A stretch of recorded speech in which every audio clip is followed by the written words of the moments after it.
This morning's 7-minute movement series is going to be all from half kneeling.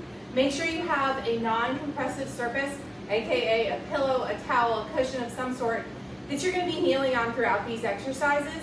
The purpose is to get your body flowing, moving in the morning. So prior to this actual series that we're going to go through, if you want to do a short walk, I just jumped rope, you can hop on a bike, whatever tools that you have access to, get your body flowing globally just to create some heat and some fluid exchange before you go through these movements. So the first thing I want you to do, each exercise is going to be done for roughly 30 seconds. So there'll be 1 minute total, so 30 seconds per side. First thing I want you to do is just kind of recognize where your body is at in space. We want to make sure that you're not sitting forward in an anterior pelvic tilt, rib cage flared. Think about backing the rib cage up. This is your home, and having the rib cage stacked over your pelvis.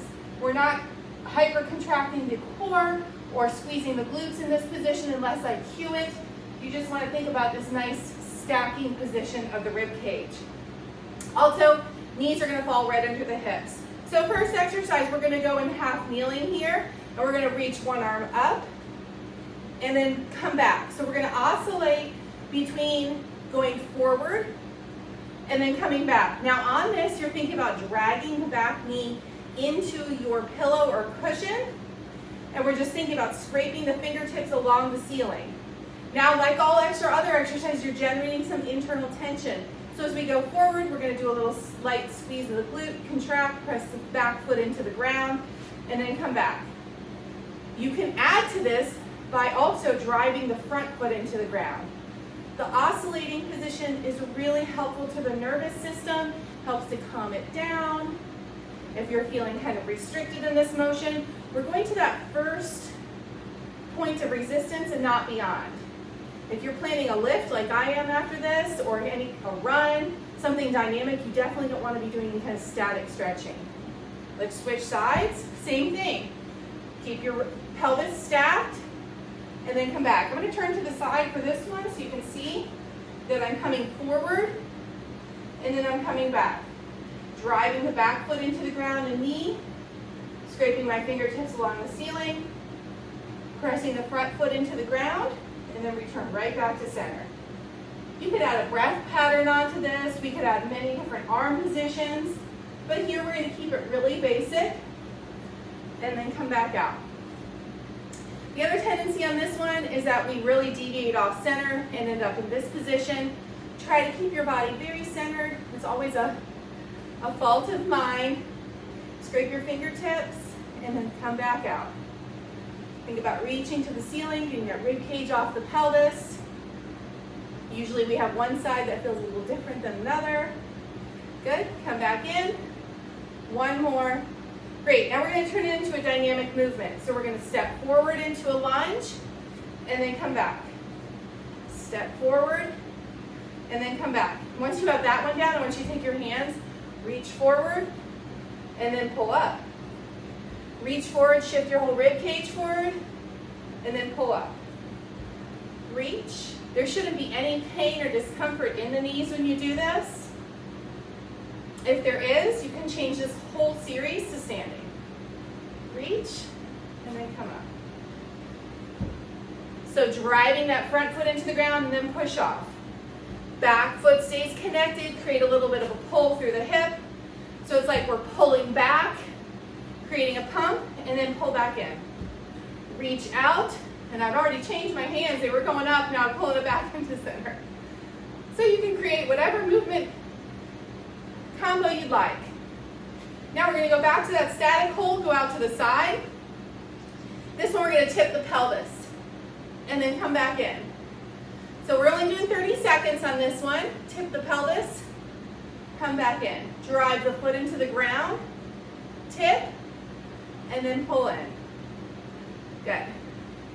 Reach, you're creating that good separation through the pelvic floor.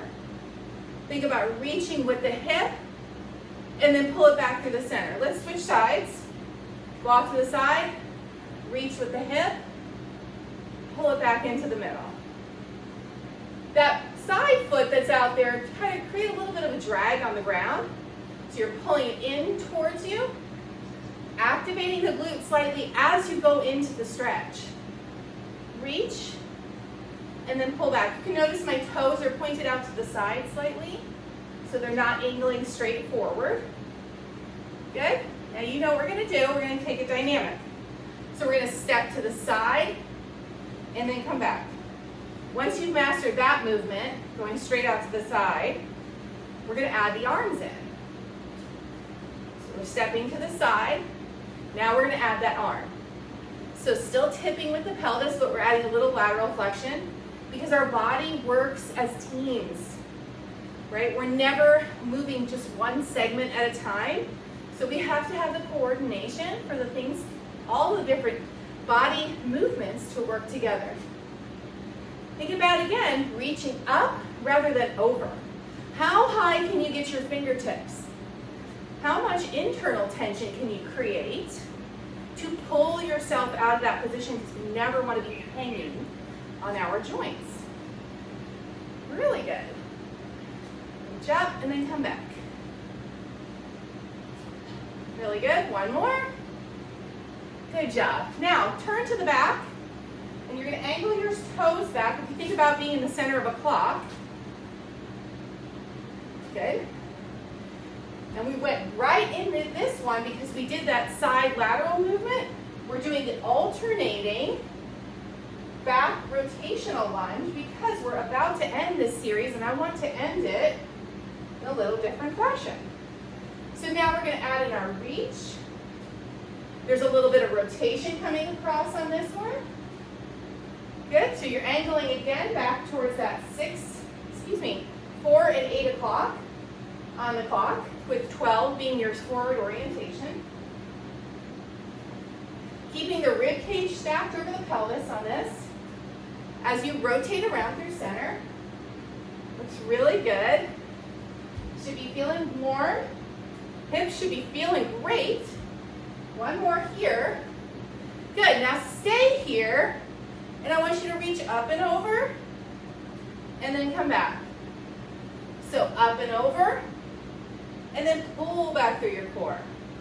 Awesome job. Up and over, and then pull back. Usually people come out of these hip flows and say, gosh, I feel like I'm landing flat on the ground. I'm feeling much more symmetrical through my stance. My back feels relaxed. That's what we want.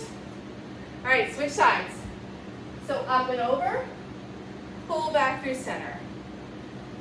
Reach, and then pull back. If you have a tendency towards an anterior pelvic tilt, again, still keep thinking about reaching the fingertips along the ceiling, really using the ground here so you're always in control. We're never just hanging on our joints.